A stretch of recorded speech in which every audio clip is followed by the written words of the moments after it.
Belly on the next question. What were some of the challenges you faced early on and then later in your career?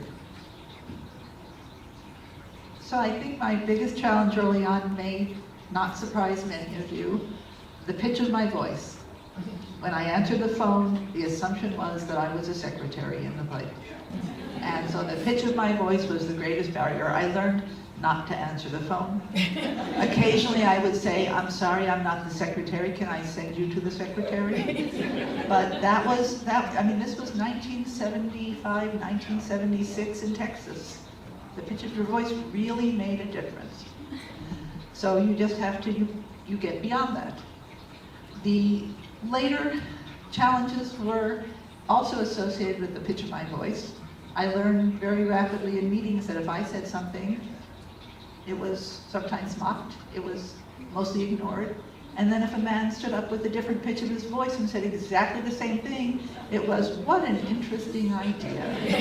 And I'm sure many of you have heard that one too. And you sit there and you say, how do you deal with that? Well, your voice gets more aggressive and then you become sometimes the B word around people because your voice is more aggressive.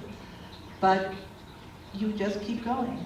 You just keep going and talking, and you keep going to meetings, and you keep going and saying things, and you get together. But within science, this is a very non-inclusive environment. It's very homogeneous. The other thing you see in science that's always a challenge is the optics. There's very little that you can look at as a role model because it's fairly monolithically white and male.